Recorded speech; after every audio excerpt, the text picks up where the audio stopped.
Any member of this family that enters the professional wrestling business knows about the expectations that are gonna be on their back. They know about the prestige that their very name carries. They know that those who came before them have accomplished so much. Bearing the weight of those legacies can prove to be way too much for almost anyone. But that was never the case for Jimmy and Jey Uso. Jimmy and Jey Uso looked to be stars from the very start, constantly evolving their look, style, and offense as they progressed in their careers. Face paint and war dances would fade away, and the two would embrace the day one-ish mentality, looking to punish opponents and send them to the Uso penitentiary. The Usos are 8-time WWE Tag Team Champions. The Usos have main evented WrestleMania after initially fighting for a mere spot on the card. The Usos were the premier team of the 2010s. The Usos are the greatest team of all time. Jimmy and Jey are poetry in motion, each knowing what the other is looking to do next, each using every bit of savvy they gained growing up in professional wrestling to keep their edge. And sure, in recent years, it's been difficult between the two. Jimmy did cost Jey his match at SummerSlam against your tribal chief, Roman Reigns. After months of the anger building between the two, Jimmy and Jey ended up as the first two entrants in the 2024 Royal Rumble match, bringing things to a head. But even that moment wasn't enough to settle the issue, and so they would fight again at WrestleMania 40. Jey Uso truly became main event and found his inner yeet, even adding another tag team championship with Cody Rhodes as his partner. As your wise man eventually would suffer as well, Jimmy found himself betrayed by Solo Sikoa and unceremoniously dumped out of Solo's version of the Bloodline. When Jimmy and Jey are a tag team, they are pure art. They are the reason for the resurgence of tag team wrestling's popularity over the last 15 years. And perhaps, oh, perhaps, their grandest moment came during the 2017 Hell in a Cell, when they would lock horns with perhaps their greatest opposition ever, The New Day. From July to October of that year, the SmackDown Tag Team titles would change hands 4 times between the two teams, both looking for ultimate bragging rights. The Usos' connection as twins always gave them an upper hand with most teams.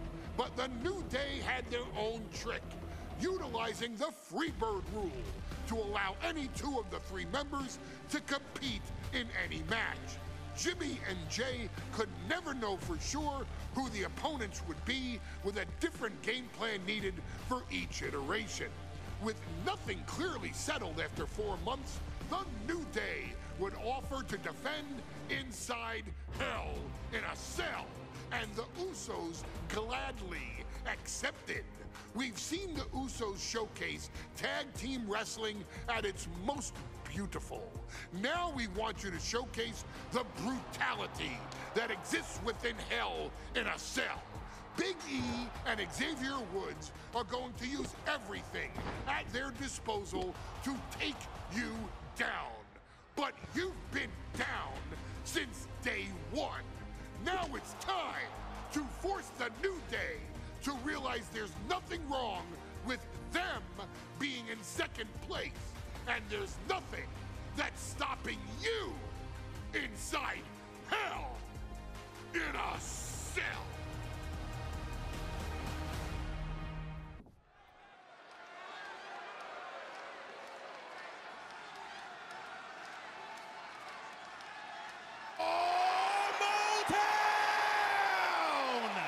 Don't you dare be sour. Clap for your world-famous four-time champs and feel the power. Are you prepared to kick off Hell in a Cell with the four-time tag team champions?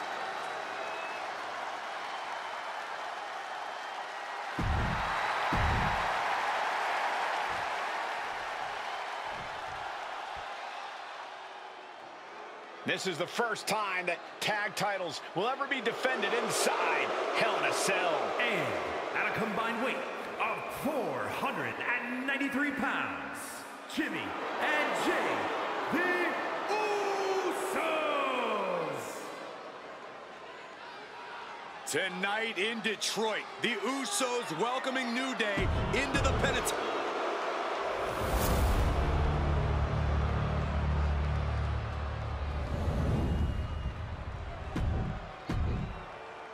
The goal is obtaining those tag team championships, being on the... Remember, this match is under Tornado Tag Team rules. A 2-on-2 match where the pinfall and submission has to happen inside the ring. In the Hell in a Cell, no tags, no countouts, no disqualification. The Usos and the New Day came into this match expecting and prepared to raise the bar, raise the level of competition, and make history. This is going to be unforgettable. The Usos following the footsteps of many great family tag teams, the Steiner Brothers, the Head Shrinkers, who of course Jay and Jimmy's own father was a member of.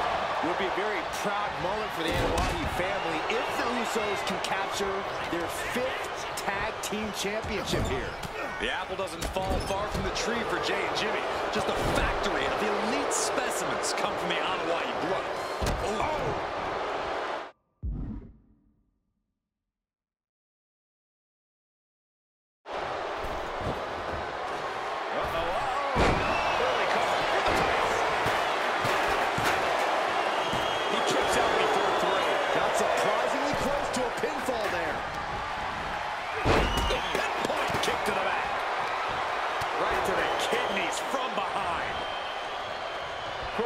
Ago, we saw the New Day walk out of SmackDown as champs in a street fight. A match the Usos handpicked, but this environment is totally different.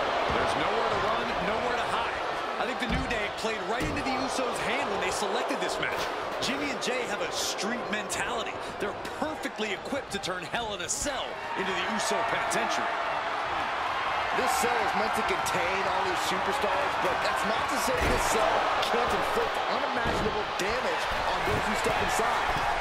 We are going to see these teams tackle from way up. Oh my God, what a move! Oh, man, what a headbutt!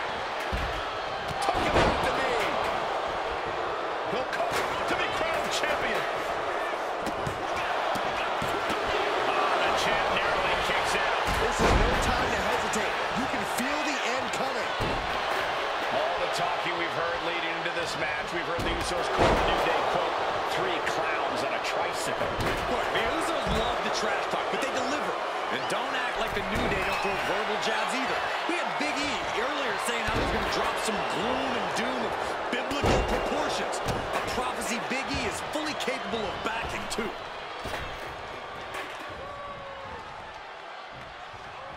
Moving out from the ring closer to those towering walls of the cell. Drop kick. Beautiful. Elbow drop. Bang! Solid contact across the chest.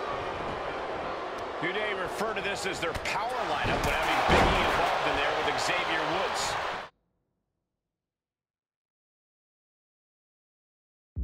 Big E, the obvious powerhouse of the group. Woods has that blend of speed and power, making him the most well-rounded superstar for New Day. What's interesting, though, is this is the lineup that lost to the Usos at SummerSlam. The New Day not choosing Big E and Kofi to beat the Usos a few weeks ago could prove to be costly. Oh, a nasty stop to finish it off. Oh, what a club. Down to opponent. And a double axe handle smash. Out of the ring, still surrounded by the hell that is the steel structure. And the fight is being brought to the Usos there. Xavier proving too much to handle with that. And he now slides back into the ring. He dodges out of danger. So many amazing matches between these two teams. They said it this past week on SmackDown. No matter where we are, we put on a show. The Usos and New Day have a unified goal to raise the bar up top. We know what's racing through his mind. He fails to connect. Catching a drop kick. Our champion feeling the effects of all the offense so far. This is how it goes in Hell in a Cell. The match keeps going whether you can handle it or not. Can't prepare your face for that. Roll it over. Nice. DDT.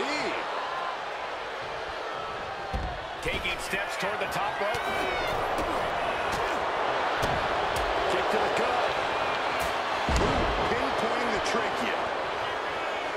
The Usos and the New Day have had such a back-and-forth competition. From the top. A steel chair? Something we all know can be a devastating weapon. Boom. And enters back into the ring. Jimmy Uso with a well-timed shot. Oh, a spine buster. Here we go. Usos and New Day going at it inside Hell in a Cell. And Jey Uso set outside the ring, and now the New Day on the attack. Big E, as aggressive as I've ever seen him here tonight. And Xavier Woods now with toys, kendo sticks in hand. And it's about to get more aggressive, more vicious, more barbaric.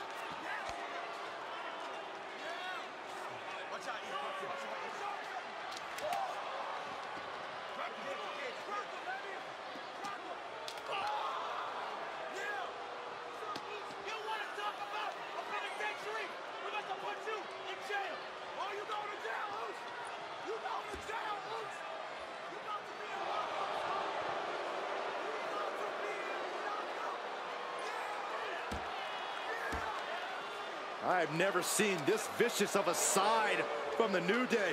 It's what Hell in a Cell does to you.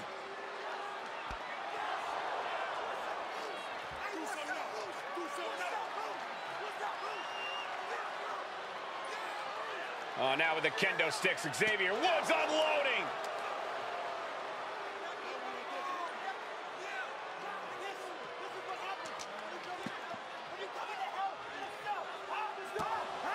Well, you're saying it, Byron.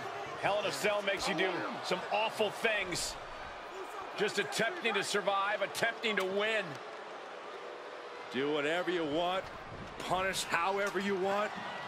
Right now, that seems to be the mission statement of the New Day in order to retain the SmackDown Tag Team titles. And that's what it's about, proving you're the best in one of the most insane environments in WWE today. The New Day have just